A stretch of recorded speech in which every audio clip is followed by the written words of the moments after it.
Olá, seja muito bem-vindo e muito bem-vinda a mais um episódio do seu programa de educação financeira, Me Tira do Perrengue, hoje de casa nova, dinâmica nova, tudo para melhorar a entrega para vocês, mas sempre mantendo a mesma pegada e o mesmo assunto, que é falar de educação financeira, um assunto tão necessário, principalmente nos dias de hoje.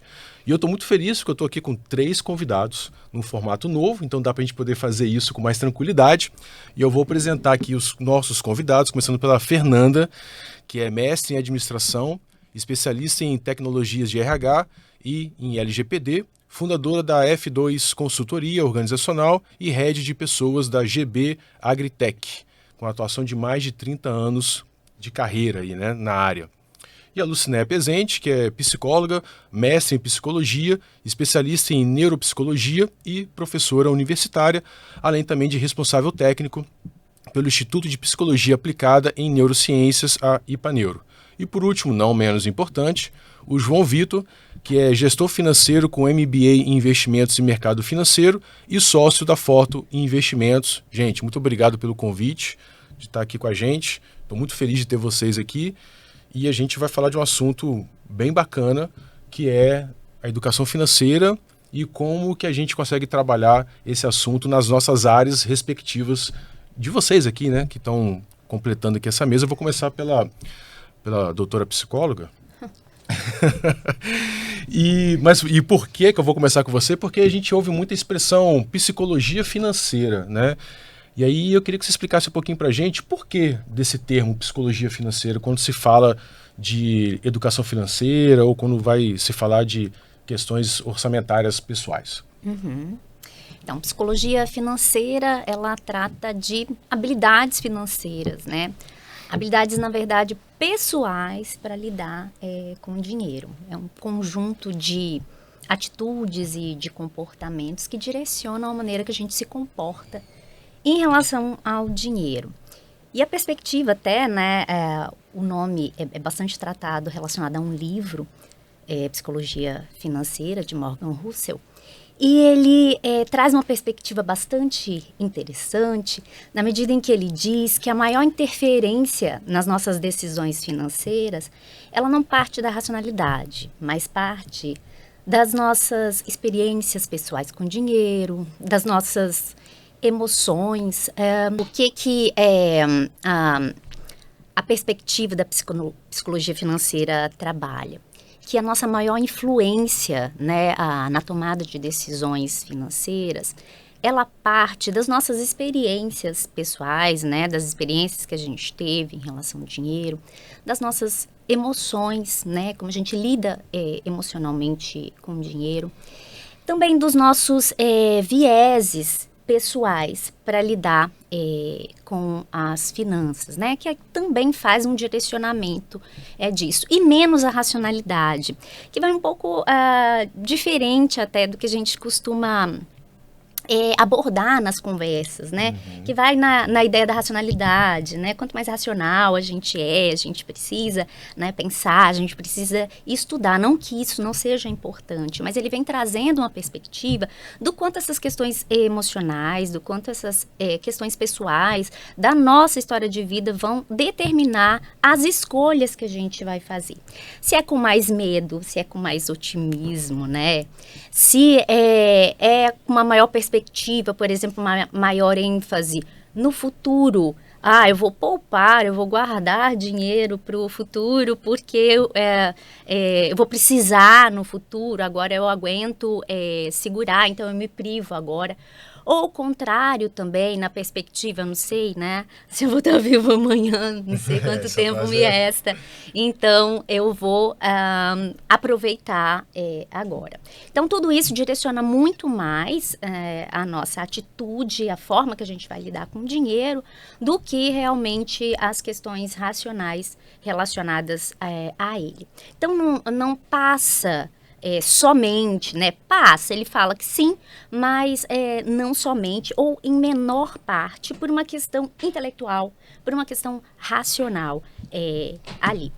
E essa perspectiva, ela abre uma questão super interessante, eu acho, para a gente pensar as questões psicológicas também, que é uma abordagem que insere o autoconhecimento.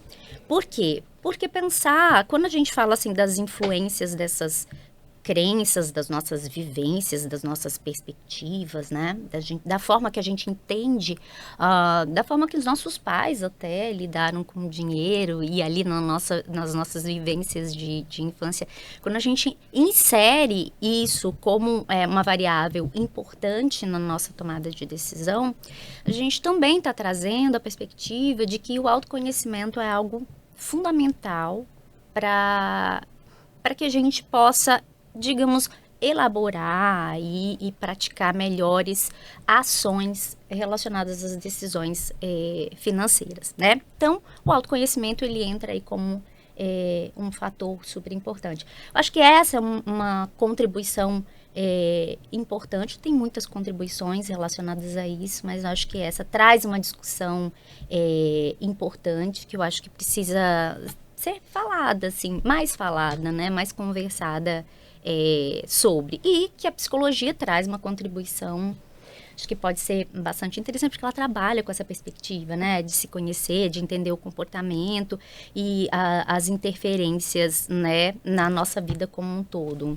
É muito interessante isso, porque quando a gente conversa com as pessoas, a gente percebe que muito do comportamento delas com relação ao dinheiro também vem de como elas aprenderam com os pais, né? Porque minha mãe gastava muito, porque meu pai era muito usura, e aí eu acabei aprendendo desse jeito, né? Vai na marra, né? Vai na marra, é isso aí. A gente fala muito também, assim, dentro de programas educacionais que a gente tem dentro do escritório, que a gente leva, né, para empresas. A gente bate muito nessa tecla também o imediatismo, né? A facilidade que hoje em dia a gente tem de acessar um shopping, né? Porque antigamente, quando a gente era mais jovem, que a gente era criança, a nossa oportunidade de compras era quando a gente saía. A gente ia até um shopping, ia a uma loja, alguma coisa assim, né? E hoje em dia não. Hoje em dia 24 horas, a gente tem um shopping nas nossas mãos.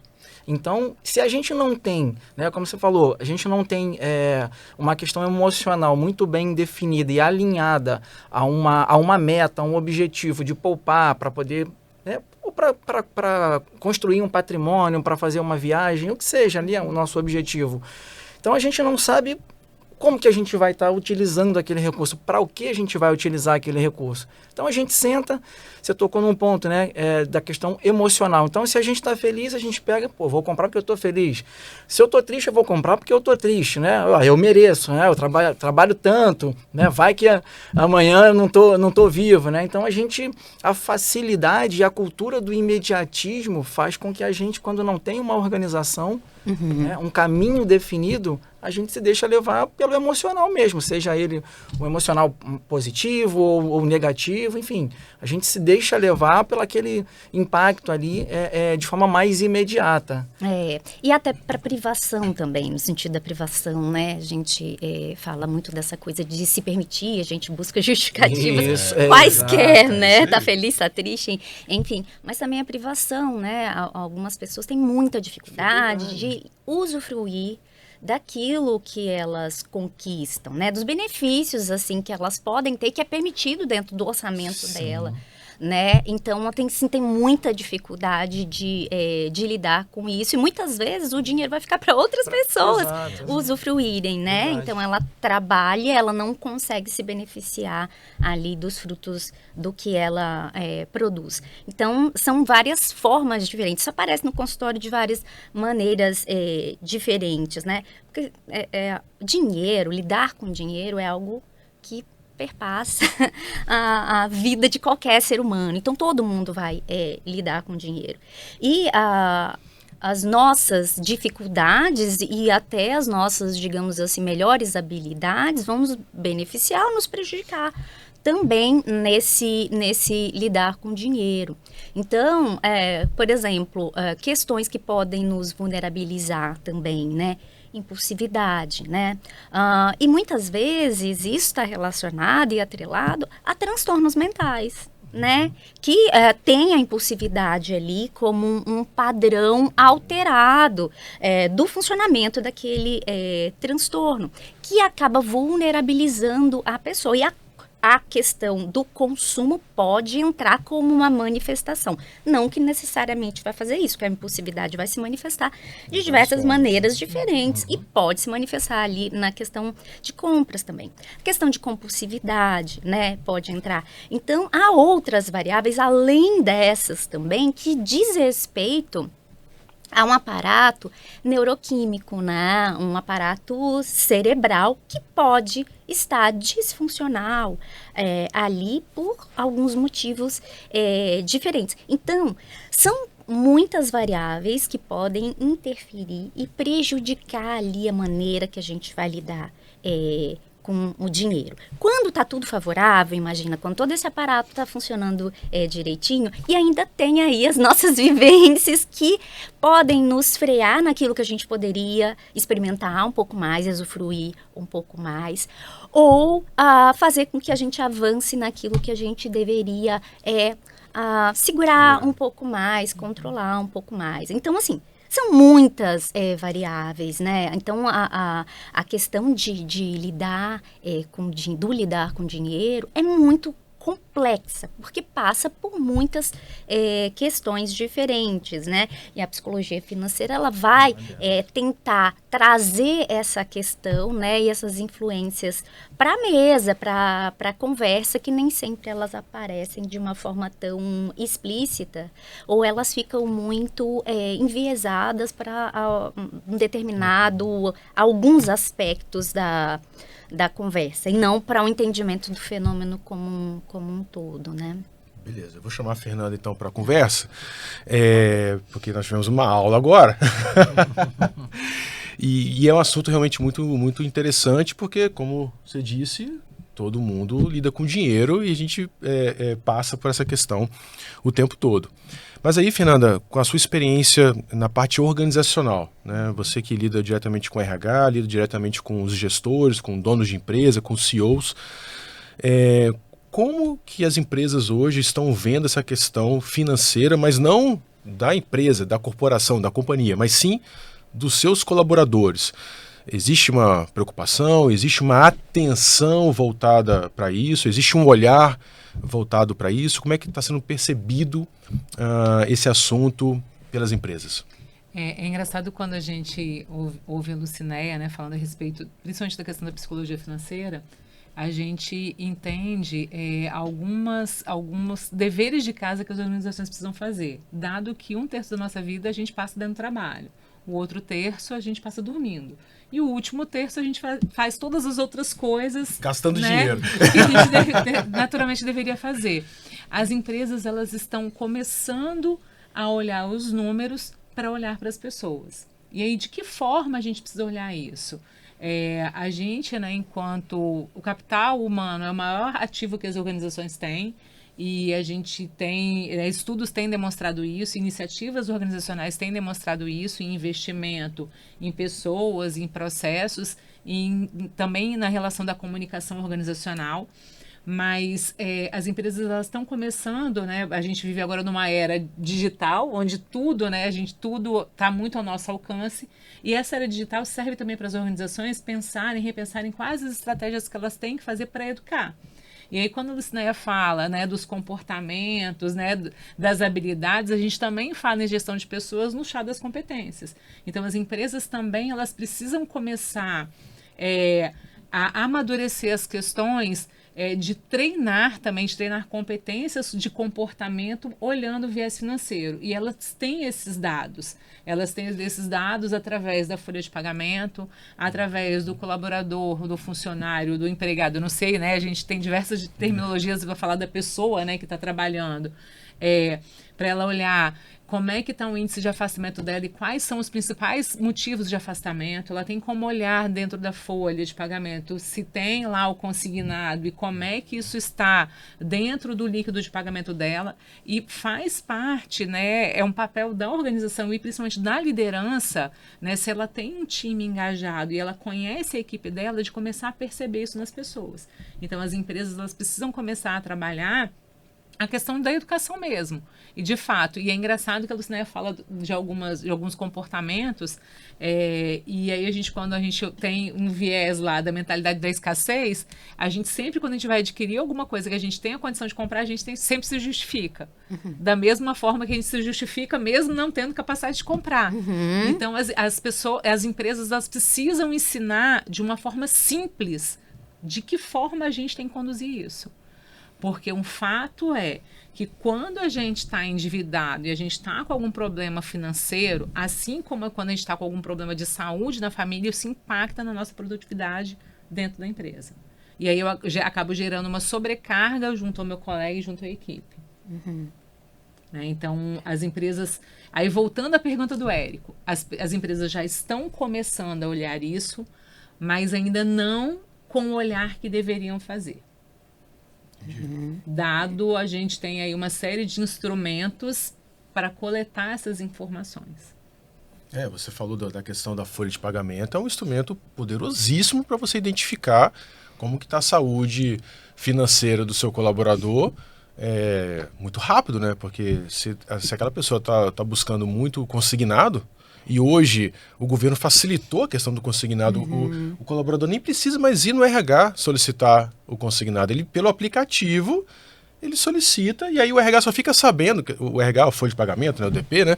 Ele só vai ficar sabendo quando ele for efetivar o pagamento e aí tem aquela retenção. Ou então quando for demitir o empregado, porque ele pode utilizar o fundo de garantia como garantia de empréstimo. Exatamente. E aí você gera um problema, inclusive de comunicação, porque a gente precisa também comunicar ao empregado que se ele faz essa opção, o dia que ele for demitido da empresa, ele vai ter lá o recurso dele, que ele estava contando como fundo de garantia, da multa dos 40%, um valor menor. Porque 30% do valor que ele se comprometeu lá, que ele pegou emprestado, será descontado em folha de pagamento. É porque, na verdade, a questão vem, né? Facilidade do acesso, né, a esses programas, vamos dizer assim, mas não acompanha o esclarecimento a respeito das consequências da utilização desse recurso, né? Então, a pessoa passa pela ideia de tomar o susto.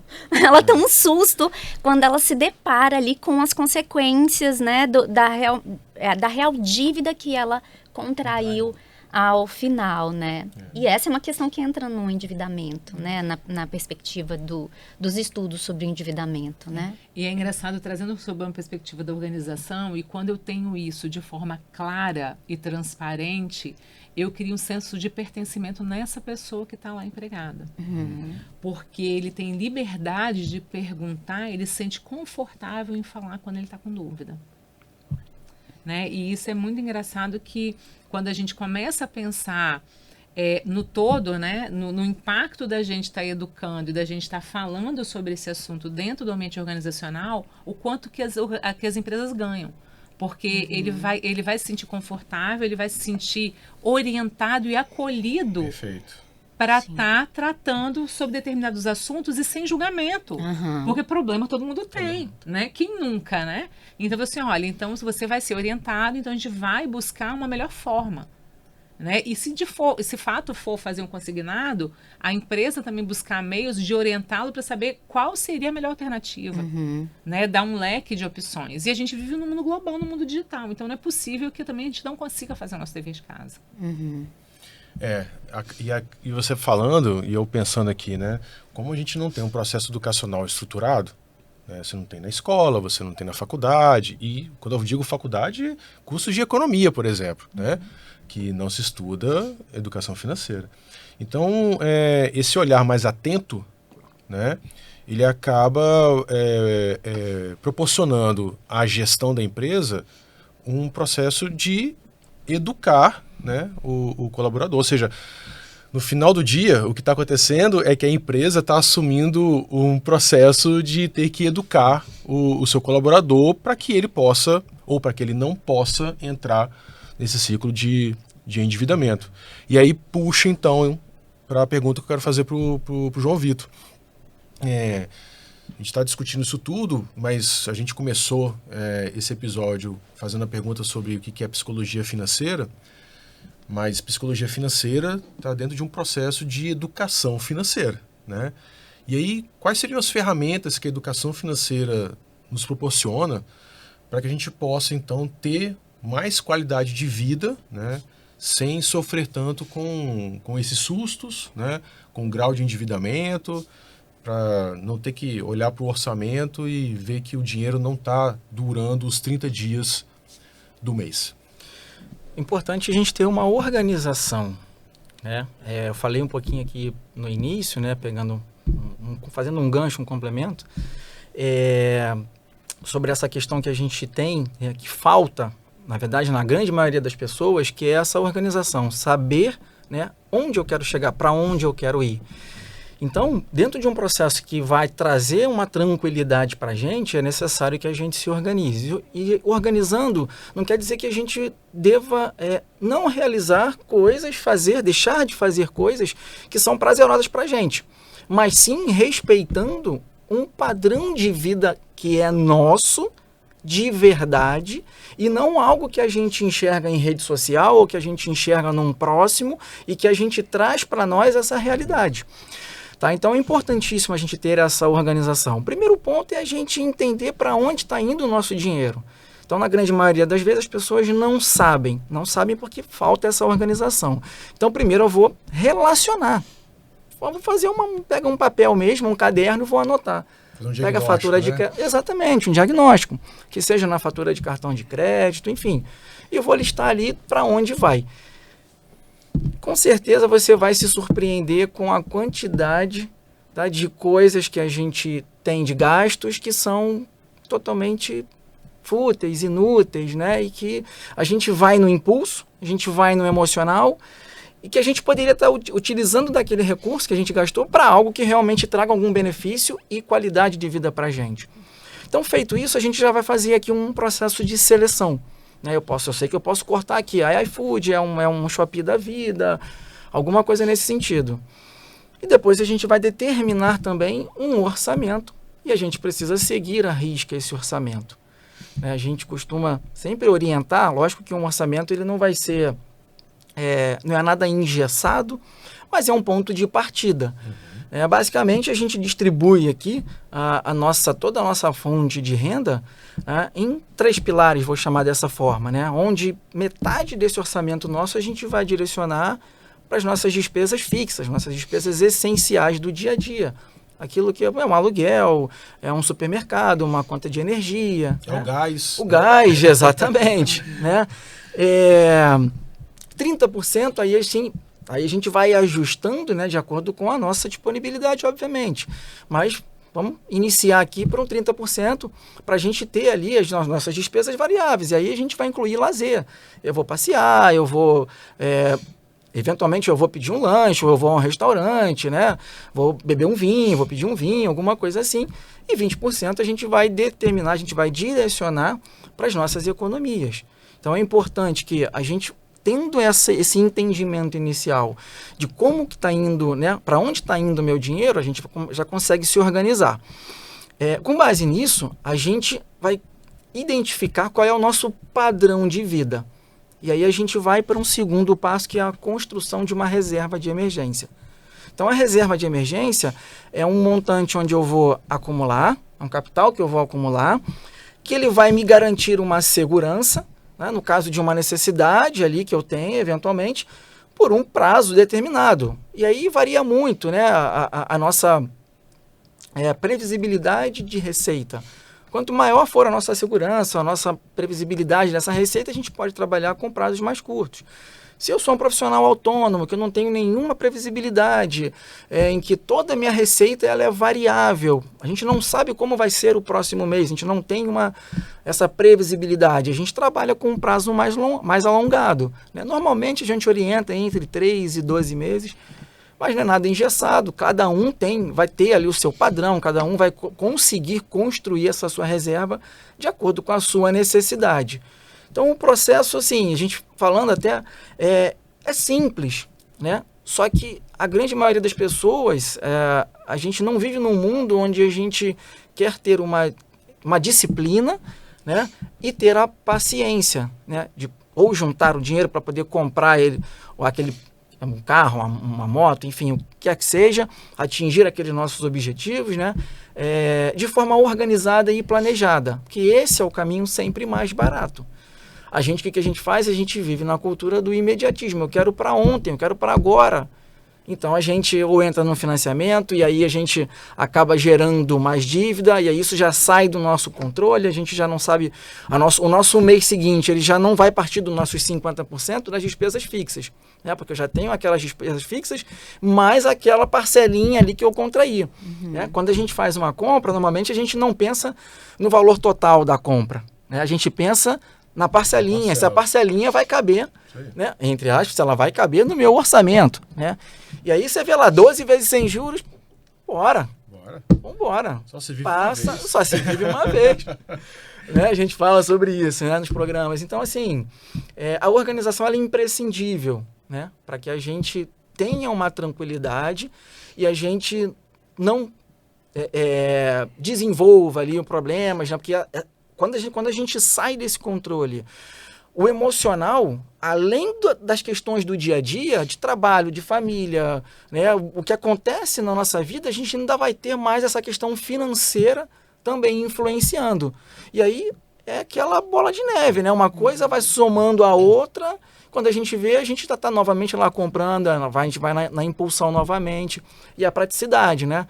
Você chegou em casa, estou cansado, pega o celular, abre, roda o Instagram, Acabou. É loja disso, daquilo.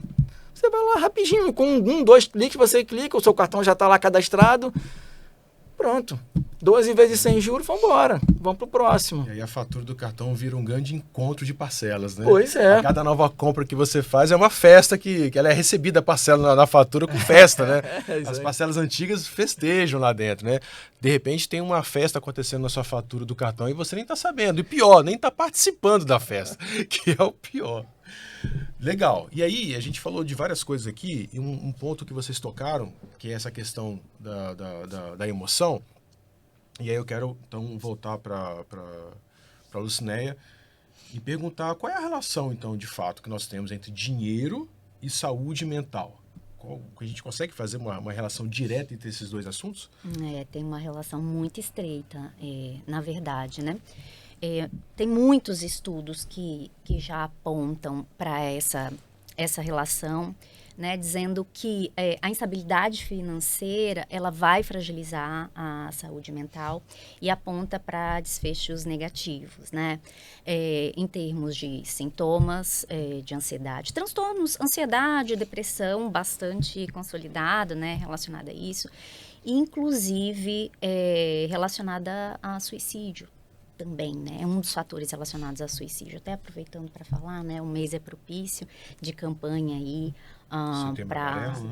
de Setembro Amarelo, para falar, né, da prevenção do suicídio. Então há uma relação e é importante também que a gente entenda que também passa, que há uma relação, né, e que e apontar canais para as pessoas que estão passando por algum tipo de situação, né? Não é só falar, dizer que existe, dizer do problema, mas também como as pessoas podem achar algum tipo de caminho, né? Então, a gente, para alguém, né, que estiver passando por alguma situação agora nesse sentido, né, tem o CVV, que vai 188, né, para ligar, que vai fazer esse acolhimento aí, prevenção ao suicídio, né, que é muito importante.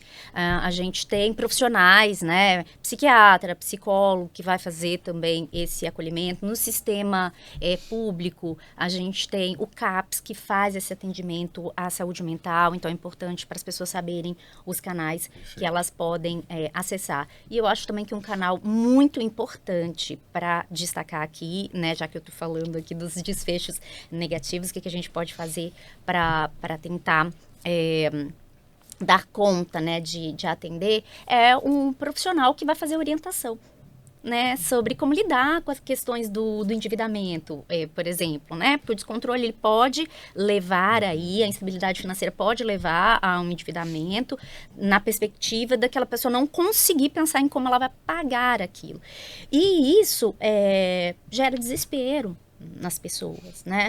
E um profissional, ele vai estar gabaritado aí para orientar a melhor forma dela lidar com isso. Então, vamos pensar, gente, há um jeito, há saídas para lidar com isso, porque é muito difícil lidar com o desespero e suicídio. Muitas vezes entra nesse espaço, no lugar do desespero, em que a pessoa se sente completamente desamparada e não sabe o que fazer. Então, esses são canais importantes, né, de procurar também um profissional que vai saber orientar em termos práticos, né, sobre isso. O contrário também é verdadeiro, né? Quando você cria boas práticas financeiras, você está atrelando também isso a um fator protetivo de saúde mental. Então, vai estar atrelada aí uma estabilidade, a autonomia, a qualidade de vida. Também tem vários trabalhos falando sobre isso, que tudo isso aí vai melhor.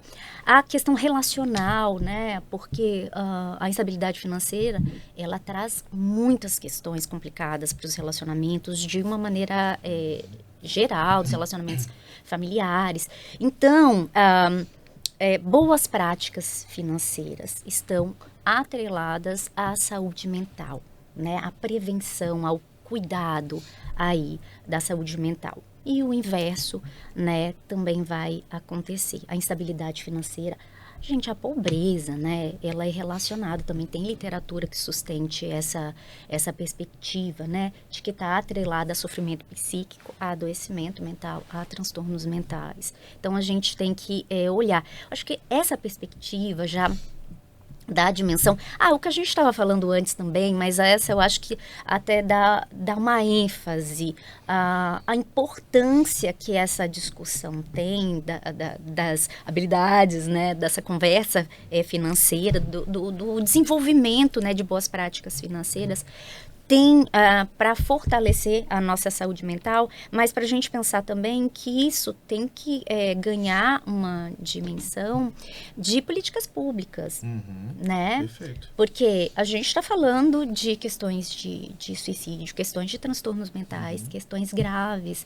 Está dando uma olhada nas questões do endividamento das famílias, e eu fiquei bem assustada assim com os últimos índices, né, falando da quantidade de famílias que estão endividadas, né, e aí a gente fala das empresas, né, que bom que está acontecendo essa movimentação nas empresas em função dos números, né, que foram apontando aí a quantidade de pessoas doentes, né, mas é uma ação que ela só tem um enfrentamento realmente plausível e possível na sociedade como um todo, né? São as empresas, mas a família.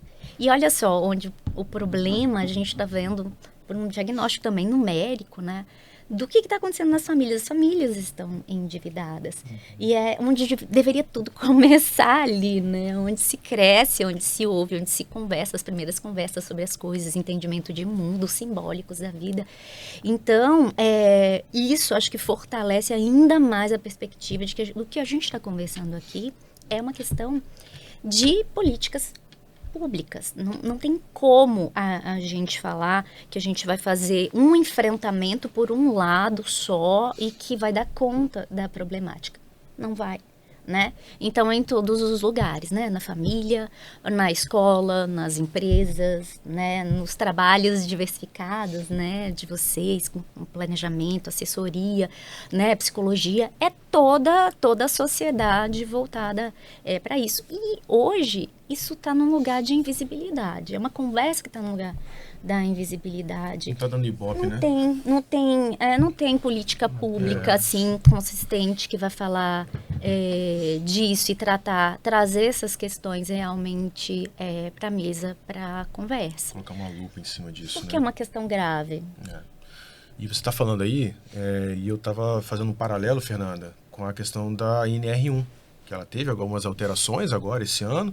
Eu acho que ela ainda não foi oficialmente implementada, né? Eu acho que adiaram a implementação dela, mas ela já traz nessas alterações a questão das doenças psicossociais.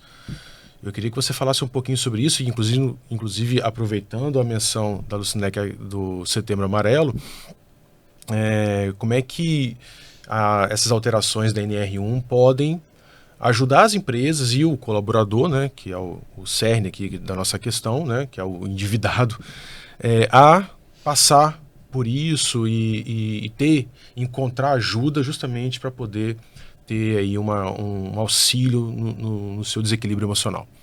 Então, a NR1, né, veio para ficar, né, o Programa de Gerenciamento de Riscos, agora, através da NR, ela também vai mensurar a questão dos riscos psicossociais.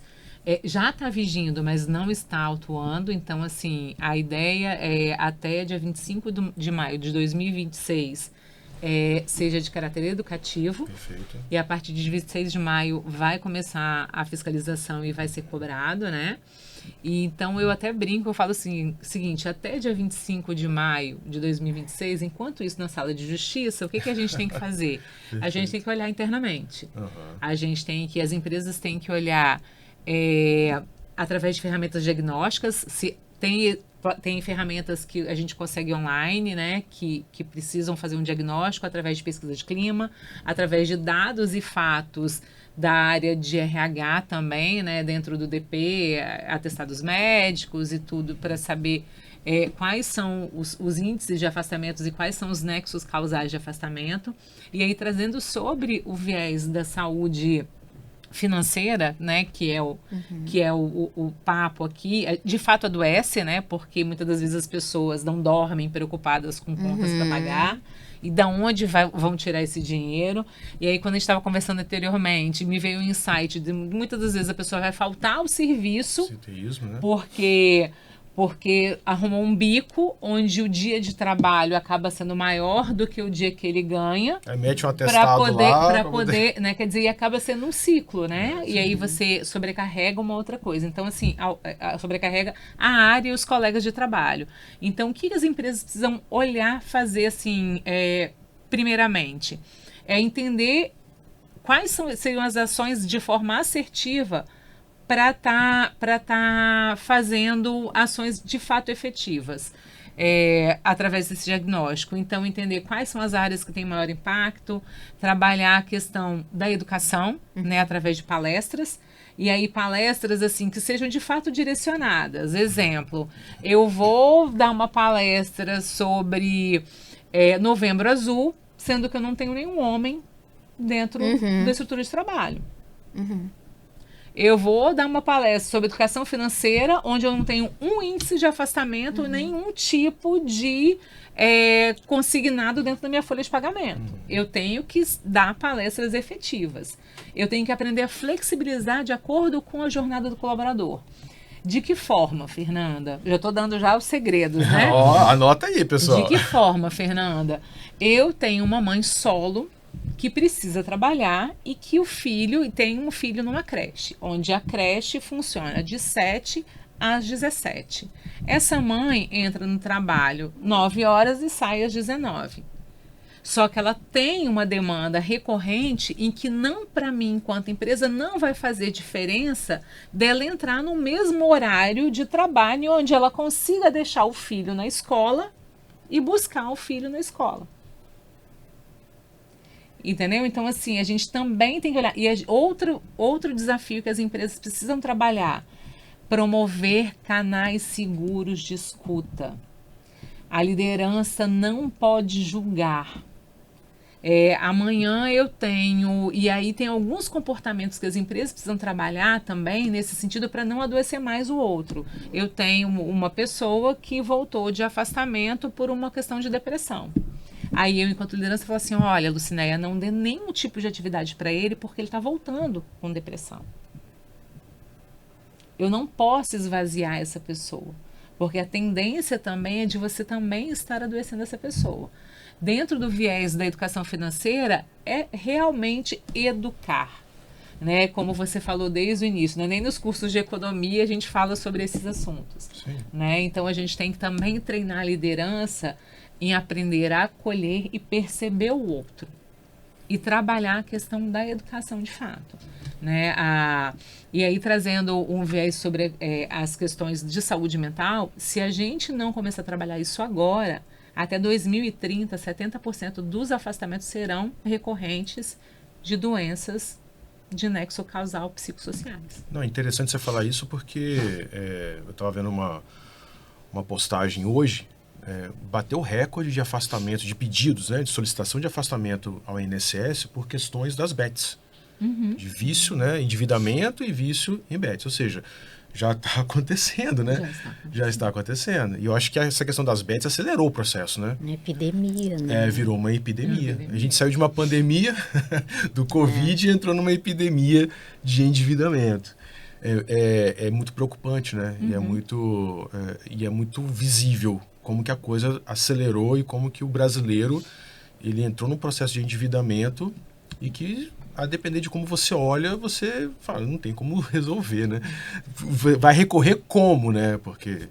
E trazendo dentro desse histórico, Érico, existem pessoas que pedem demissão para pagar dívidas por conta de dívidas de jogo, de bets. E muitas vezes não são causadas por eles, e sim pelos filhos, dado ao processo de muito acesso a esse mundo, essa virtualização da nossa vida, né? Se é que existe esse termo, né? Se não existe, a gente está criando. Acabei de inventar, né? Vai patentear. A questão da virtualização, a gente tem tudo, tem acesso a tudo através de um telefone celular. Então, e aí o filho que tem lá o cartão do pai, que tem acesso a um joguinho que acaba viciando. E também a forma como eu percebo a venda do outro, porque tem essa questão agora também, né, dos influenciadores digitais, né? Eu também vou criar um outro termo, né, os desinfluenciadores digitais, né, que acabam promovendo o endividamento de forma indireta, porque eles são responsáveis, né? A gente é responsável, a gente acaba sendo espelho dos comportamentos dos outros. É isso aí. E aí, João Vitor, ouvindo essa questão, então, da relação do dinheiro com problemas emocionais, e aí vendo esse movimento das empresas, né, trazendo isso, puxando essa responsabilidade para si, para um movimento voluntário, mas também condicionado à questão da NR1, como a Fernanda bem disse. As empresas, como que elas podem, então, buscar no mercado soluções prontas, porque, imagina, o brasileiro não entende, né, de educação financeira. Então, como que a empresa vai conseguir passar para o seu colaborador um processo de educação financeira se quem está à frente também não teve esse processo, né?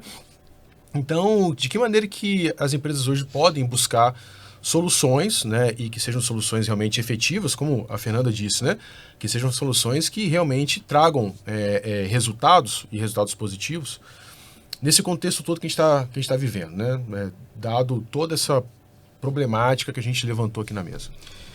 Bom, importantíssimo o ponto que a gente tratou aqui, que a gente bateu aqui bastante, né, na tecla sobre a questão educativa, né? Então, as empresas, o papel delas nesse momento, até para poder se manterem também saudáveis, né, mantendo uma saúde, né, dentro do seu quadro de colaboradores, de funcionários, educando esses funcionários a como se comportarem e como lidarem com o seu dinheiro, né? Então, investir em processos educacionais, né?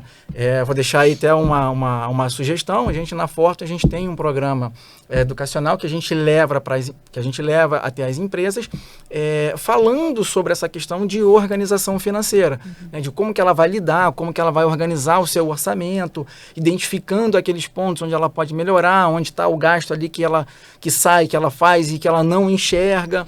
Então, é importante que as empresas elas tomem essas medidas de levar a educação, né, de ensinar literalmente, né, colocar os seus colaboradores numa cadeira ali de escola, né? De universidade, para poder aprender algo que era para a gente ter aprendido lá desde o início da infância, né? Só que como a gente tem esse gap, né, na educação como todo, como o Érico bem disse, né, mesmo nos cursos de economia, por exemplo, não vou nem falar lá de baixo, pior ainda, né? Embora hoje a gente até já veja alguma movimentação, assim como em relação ao NR1, né? Algumas empresas já se movimentando nesse sentido, algumas escolas, na verdade, se movimentando nesse sentido, tendo essa preocupação de levar para as crianças, né, a educação financeira, o papel hoje das empresas para poder manter o seu quadro ali saudável de colaboradores, né? Então, esse é um programa bem interessante, né? Levar a educação financeira para os seus colaboradores, né? Essa é uma parte muito importante. Com base nisso, né? Então, as pessoas elas tendo esse entendimento sobre organização, sobre planejamento, é um trabalho que não é rápido, né? É um trabalho que não é fácil, não vai ser da noite para o dia, né? Tem que ter ali uma insistência. Não serão todos, obviamente, né? Tem que perseverar. Trabalho de formiguinha. Exatamente, é um trabalho de formiguinha, não é a gente pensar que a gente vai levar um trabalho, né, seja ele qual for, da forma que for, e que as pessoas vão ter esse entendimento, vão ter essa conscientização, né? E aí, trazendo um pouquinho sobre essa questão das bets, por exemplo, né, quando a gente fala de organização, e aí, quando uma pessoa tem essa educação financeira e o emocional também financeiro, a psicologia financeira muito bem resolvida, ela pode até se dar o luxo de fazer lá, não, eu vou deixar aqui, vou determinar que, sei lá, 5% do meu orçamento eu vou jogar. Mas ela parou lá, deu os 5, acabou, pronto, vai embora. Só que a falta da educação financeira, da organização, do conhecimento, leva a esse endividamento. A pessoa vai entrando e aí ela também não tem um psicológico para poder se controlar, porque parece até que é algo programado, né? Que você faz um primeiro e você ganha. Aí você, né? Aí você repete e aí já era. A banca sempre ganha, não tem jeito. Aí você perde, o que você faz? Ao invés de você parar, você quer jogar mais, você aumenta a mão para poder recuperar. E aí, né? Então é importante que as empresas elas levem esse trabalho de educação financeira para os seus colaboradores, né? Sejam eles em qual nível eles estiverem. Porque a gente falar aqui de educação financeira não significa que só aquele que não teve a oportunidade de estudo lá de baixo, que não tenha esse conhecimento, essa educação financeira. A gente no escritório, a gente tem casos de médicos, profissionais que têm uma renda mensal elevadíssima e nem por isso consegue ter um valor para poder aplicar, para poder guardar, para poder construir um sonho, um patrimônio, para deixar para um filho, quem quer que seja. Então, essa questão da organização ela não está relacionada a pessoa de classe baixa que não teve acesso à educação. As pessoas que também tiveram educação muito boas, médicos, empresários, advogados, engenheiros, etc., também não têm. Então, ganham e gastam mais do que ganham. O que então, reforça a perspectiva da psicologia financeira. Da psicologia, né? Exatamente. Porque a maior influência vai estar aí nesse aparato de crenças, de comportamento, de atitudes que a pessoa tem em relação ao dinheiro. Em relação também à questão aí das bets, é importante também pensar que o sistema ele é preparado para induzir todo mundo a comprar, a jogar o máximo possível. Só que algumas pessoas têm uma vulnerabilidade adicional, né, neuroquímica ali, que ela vai ficar mais suscetível a se viciar, digamos. Então, algumas pessoas vão ter uma vulnerabilidade a mais. A quem? Gente... Aí é a loteria mesmo, quem né? você menos espera. Melhor. O melhor. Não jogar. Não jogue. Não se se deixe levar por aquilo. Fica aquela fala, eu paro quando quiser, pode não acontecer, né? Exatamente. Eu não sou viciado, eu paro quando quiser. Isso, porque assim, são vulnerabilidades que a gente tem. São vulnerabilidades inatas, mas às vezes a gente não sabe. E a gente está aí para jogo. É um risco. Né? É um risco bastante complicado. E a questão também, vejo até da educação financeira, é uma perspectiva de fomento, né? Não é simplesmente pensar a pessoa num papel completamente passivo ali, né? Eu vou ensinar e você vai aprender. Não, acho que é mais que isso, né? É a perspectiva de colocar a pessoa, é para você. É um tipo de conhecimento para todas as pessoas, para todo mundo, porque afeta todo mundo, tem a ver com a saúde mental de todo mundo, então é para você. Então, dando conta de quem não teve, então agora nas empresas, né, a gente aí dando conta da nossa geração que não teve esse cuidado, as próximas gerações investindo mais ali, né, já desde a base, mas pensando em que as pessoas podem ter esse lugar, devem ter esse lugar ativo de pensar, é para mim, é importante e é para minha saúde física e mental também. Tá? Também tem a questão física, né, na questão financeira, enfim. A questão financeira passa por... É porque a gente costuma falar assim, a minha vida financeira. Não existe isso, não existe a minha vida, né? E a minha vida, ela tem... A gente separa mente e corpo, né? E acaba sendo um erro. Não existe essa separação. E às vezes o fato de você separar acaba ajudando nesse processo de não ter o seu financeiro organizado, né? Gente, olha, é um bate-papo maravilhoso. Acho que a gente ficaria aqui uns 4 dias aqui falando sobre isso, mas infelizmente o nosso tempo ele é limitado. Eu vou pedir para vocês passarem um recado para quem está nos assistindo, né, para quem está nos ouvindo também. Às vezes você pode estar no carro, né, botou lá para rodar lá o podcast e tá ouvindo a gente aí no radinho do seu carro. Então, eu queria ouvir de cada um de vocês uma frase final, sabe? Sobre a temática, sobre o assunto, sobre o Setembro Amarelo, né? Sobre a NR1, ou sobre para as pessoas poderem, alguma técnica que elas podem utilizar para poder se organizar. E também falar um pouco do trabalho de vocês, né? Colocar aí as redes sociais de vocês, o telefone de vocês, para quem quiser entrar em contato e poder ter acesso ao trabalho de vocês. Eu vou começar pelo João Vitor. Então, pessoal, como a gente já falou aqui, ponto de partida, né, para quem ainda não começou, não teve ainda o início nessa fase de organização, nessa preocupação, é você fazer uma anotação, buscar ali todas as informações que fazem parte dos gastos de vocês todos os dias, o que você tem de receita também. Então, esse é um ponto de partida ali primordial para você entender como que está a sua saúde financeira. Tá? Então, dentro dessa organização, você vai ter um diagnóstico da sua situação e aí sim a gente vai poder dar os passos seguintes, que é começar a pensar em poupar, pensar em investir, e aí você já vai para uma outra fase mais adiante, que é já pensar em quem sabe, uma sucessão, previdência e etc. Então, como o Érico falou, é assunto para a gente estar falando aqui durante dias e dias, né?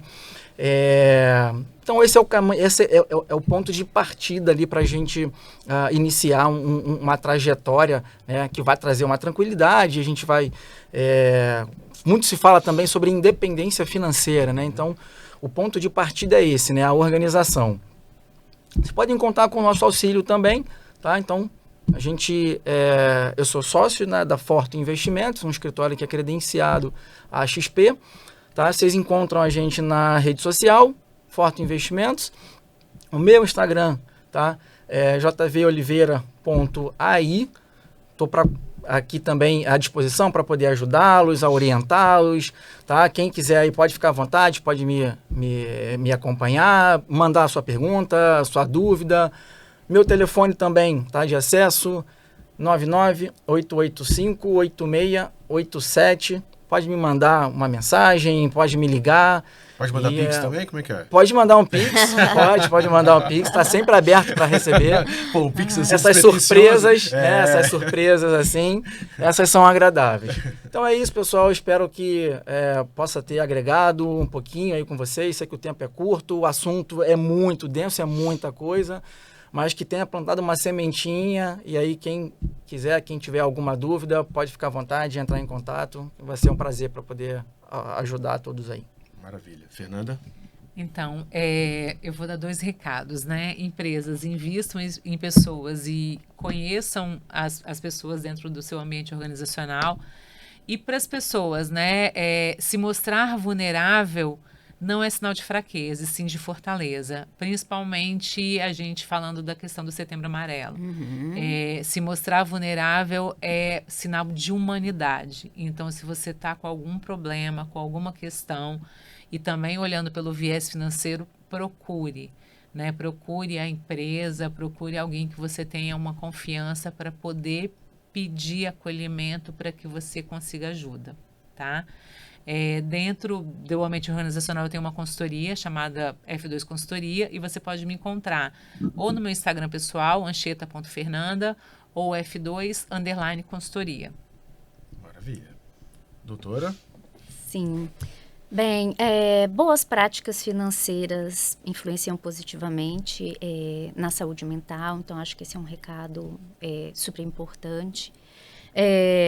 Reforçar aí a fala da Fernanda no sentido de que, gente, não é culpa nossa, né? Dificuldades acontecem, a questão que a gente aborda aí, ela tem uma interferência social, cultural, genética, psicológica. Então, assim, não vamos pegar tudo pra gente, assumir essa responsabilidade toda e guardar, isso só faz mal.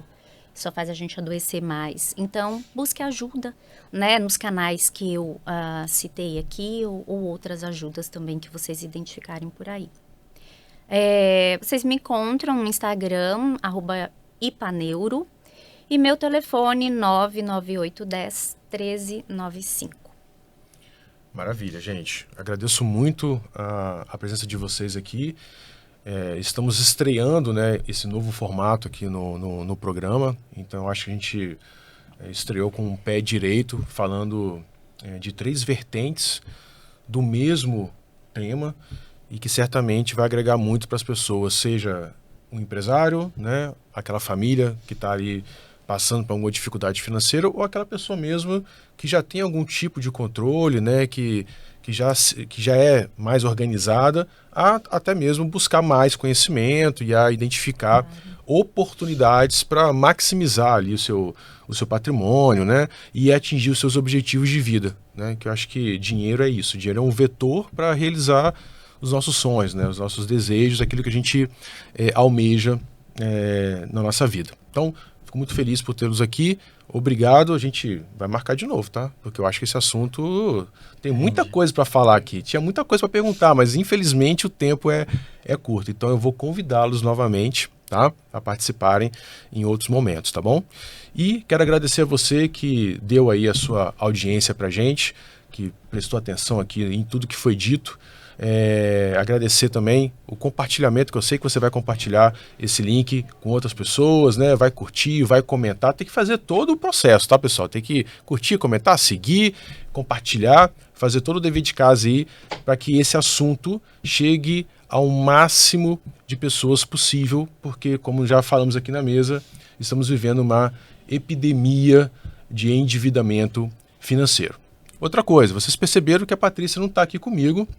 A Patrícia está desenvolvendo outros projetos, ela teve que se ausentar, infelizmente, da bancada aqui do nosso programa. Então, a partir de agora, eu estou em voo solo, eu sou pai solo agora do programa. Mas a Patrícia está desenvolvendo outros projetos, está super feliz e ela vai deixar um recadinho para vocês aí. Ela gravou um vídeo se despedindo e vocês vão ter acesso a esse vídeo agora. Então depois mandem lá para ela no Instagram dela um super beijo para ela, porque ela tá voando baixo, tá dando rasante. E Patrícia, muito sucesso para você, um beijo, foi um prazer ter você aqui, ter a sua companhia nesses anos aqui no Perrengue. E eu tenho certeza que você agora está buscando aí o seu sucesso com uma outra vertente no seu trabalho. Então, de coração, seja muito feliz, muito sucesso, um beijo. Gente, obrigado, até a próxima, um abraço, valeu. Quem nunca passou um perrengue na vida, que atire a primeira moeda. Seja muito bem-vindo, muito bem-vinda a mais esse episódio do Me Tira do Perrengue, um programa que nasceu para tirar você do perrengue, te ajudar a sair de vez dele e nunca mais voltar. Não é isso, Érico? Foram mais de 3 anos repetindo essas frases, falando com vocês, e confesso que não é fácil, né? Fechar ciclos. E hoje eu tô aqui num cenário diferente, ó. Não é o estúdio, estou na minha casa para conversar com você, para dizer para você que muitas vezes a gente precisa ter coragem para dar um passo de fechar um ciclo na nossa vida, mesmo que esse ciclo seja algo maravilhoso, algo que faz parte da sua vida, algo que pulsa o seu coração. É por isso que fica difícil, né? É por isso que se torna tão desafiador dar tchau, se despedir quando a gente ama muito o que a gente faz, mas ainda assim você sente que aquele chamado, que aquela missão te impulsiona para algo maior, para algo que vai impactar mais a vida das pessoas. Então, esse vídeo aqui não é uma despedida, é um até logo, é um vídeo que eu fiz questão de gravar por respeito, pelo carinho, pela admiração que eu tenho por você, que é a nossa audiência aqui do Mentira do Perrengue, que nos acompanhou na TV, na rádio, no Spotify, no site do Folha Vitória, no YouTube. Para mim foi uma oportunidade incrível.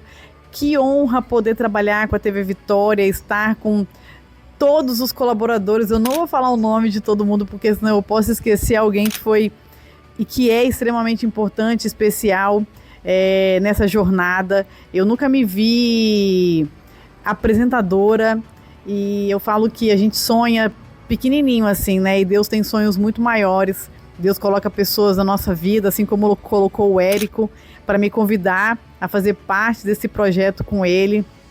E eu fui muito feliz aqui no Perrengue, aqui na TV Vitória. Mas o mais legal de tudo, né, é que a TV Vitória abriu as portas da sua casa para a gente levar a educação financeira até você. Uma educação financeira descomplicada, uma educação financeira divertida, sempre com alegria, com temas importantes para a nossa vida. Falamos de coisas que foram muito além só de dinheiro, né? Ó, o B já falou. Muito além só de dinheiro. Falamos sobre vida, sobre nutrição, sobre alimentação, sobre saúde mental, sobre saúde física, falamos sobre investimentos, sobre bets, tigrinhos, caramba, falamos sobre precificação, empreendedorismo feminino. Nossa, foi a coisa mais linda, assim, pensa no privilégio que eu tive todo esse tempo de estar com pessoas tão maravilhosas, de entrevistar pessoas tão incríveis. O nosso estado é maravilhoso, o nosso estado é incrível e a gente precisa valorizar isso. A gente precisa valorizar os empreendedores que estão aqui, precisamos valorizar também a prata da casa, né? Assim como a TV Vitória, que está com a comunidade, está no dia a dia das pessoas, e eu fiz parte disso tudo, então é um até logo.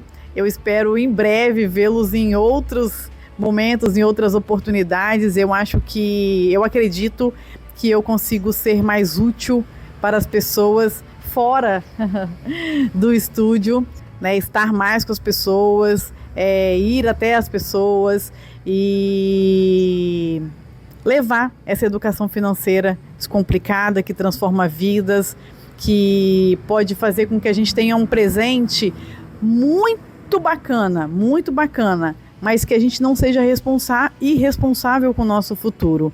Então, para você que curtiu, né, o nosso programa, que achou bacana, que riu com a gente, que chorou, que se emocionou, até logo. Agradeço pela sua audiência, pelo seu carinho, pelo seu respeito. Continue focado em sair do perrengue, e agora você já tem condições de não entrar mais no perrengue. O Érico continua com o projeto, então a educação financeira continua sendo propagada da melhor maneira possível aqui nessa rede, e que vocês sejam muito felizes. Um beijo no coração de vocês. E se precisar, pode me procurar nas minhas redes sociais, patriciamoura.financas. Vocês vão me encontrar. Vai ser uma honra poder conversar, bater um papo. Beijo, um grande abraço, como diz o Fuli. Beijo para quem é de beijo. Abraço para quem é de abraço.